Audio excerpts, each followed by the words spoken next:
sejam todos bem-vindos e bem-vindas. Eu sou a professora Maria de Jesus, assessora de currículo da Gerência de Currículo e Avaliação. E esse momento nós vamos conhecer, em linhas gerais, o documento curricular do Estado do Tocantins, do componente da área de Ciências Humanas, especificamente o componente de Geografia. O componente de Geografia, juntamente com o componente de História, forma a área de Ciências Humanas no ensino fundamental. Como esse componente está organizado? Vamos conhecer. Ele está organizado por unidades temáticas, por habilidades, objeto de conhecimento, que todos trabalhados irão desenvolver a competência.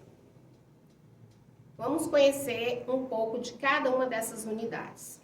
A unidade temática. O que é a unidade temática? A unidade temática são grandes unidades que contemplam uma gama de objetos de conhecimento que estão relacionados a determinadas habilidades e que permeiam todo o ensino fundamental.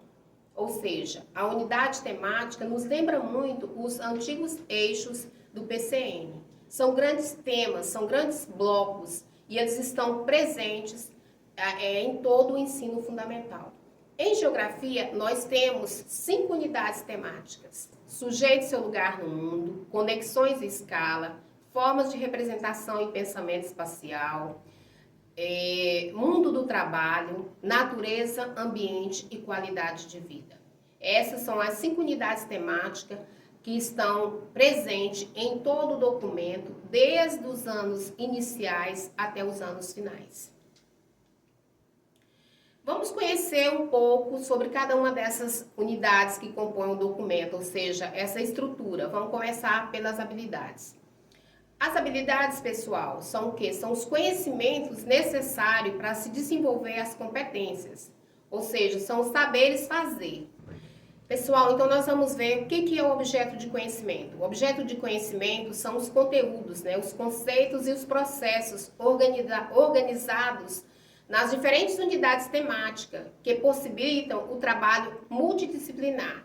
Tá? Eles são aplicados a partir do desenvolvimento de um conjunto de habilidades. Esses objetos de conhecimento podem ser trabalhados na perspectiva do conceito, do procedimento e da atitude. E a competência? A competência é o produto final que a gente espera alcançar, né, dentro do nosso trabalho. Ou seja, a competência é a capacidade de se mobilizar esses fazeres, né, essas habilidades, esses conhecimentos para a gente conseguir resolver determinada situação desafiadora ou qualquer produto que a gente queira produzir. Vou citar aqui um exemplo. Para um cabeleireiro ser bom profissional, ele precisa desenvolver uma série de habilidades. Por exemplo, ele precisa aprender a lidar, a manusear o secador, a utilizar a tesoura, as escovas. Ele precisa saber a utilizar os produtos químicos, né, a coloração no tempo certo, na hora certa, para que se tenha um produto final, né, de um profissional competente, né? Ou seja, para que nós tenhamos um cabelo bem feito, né, um corte bem feito, uma coloração bem feita. Então, nesse momento, o profissional, ele precisa mobilizar todas essas habilidades que irão conferir a ele esse título de um profissional competente. Então, trazendo para a nossa realidade educacional, é isso, nós precisamos desenvolver nos nossos estudantes habilidades nas quais eles consigam, em diferentes situações desafiadoras da vida, resolvê-la, né, utilizando esse conhecimento que foi adquirido ao longo da vida estudantil. Pessoal, as competências, elas intercala, há uma progressão nas competências dentro do documento curricular. Nós temos as competências específicas do componente, nós temos as competências específicas da área de conhecimento e nós temos as competências gerais da BNCC. Ou seja, nós, Geografia, juntamente com História, desenvolveremos as competências específicas da área. da área de conhecimento. Essas competências nossas da área de humanas, juntamente com as competências da área de linguagens, ciências da natureza e matemática, irá desenvolver as competências gerais, aquelas 10 competências gerais propostas pela BNCC. Mas qual é a grande mudança no documento curricular no que diz respeito ao componente de geografia? Pessoal, não existe tantas mudanças.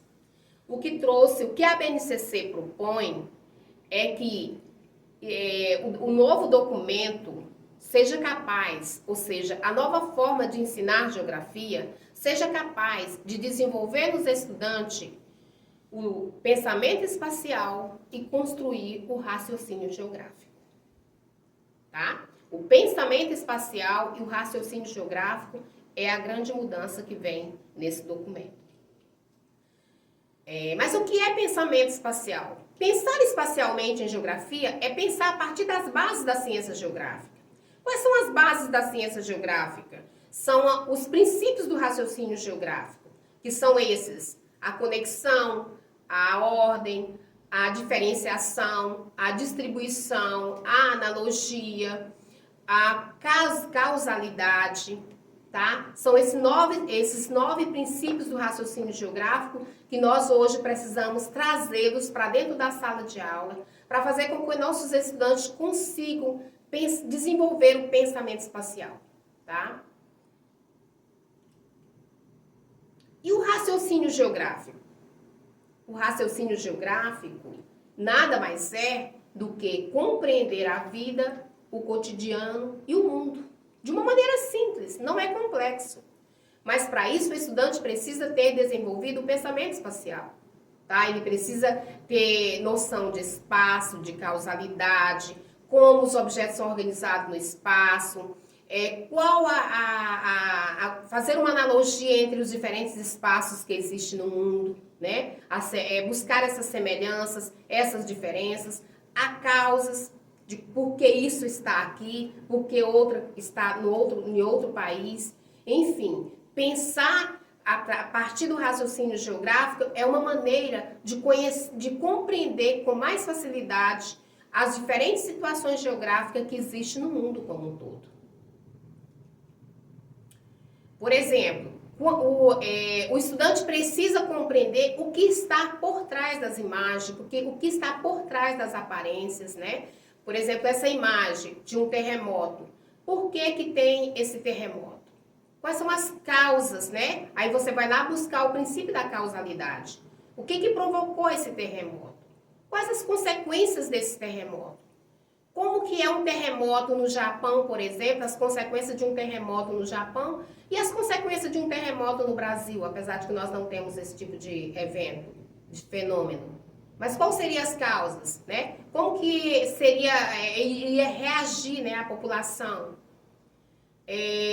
Por exemplo, entender por que está havendo esse degelo. Quais são as consequências do aquecimento global? Então, nós precisamos ir além das aparências. Para isso, nós precisamos desenvolver no nosso estudante o raciocínio geográfico, né, seguido do pensamento espacial. E qual, gente, é o objetivo do documento curricular de geografia?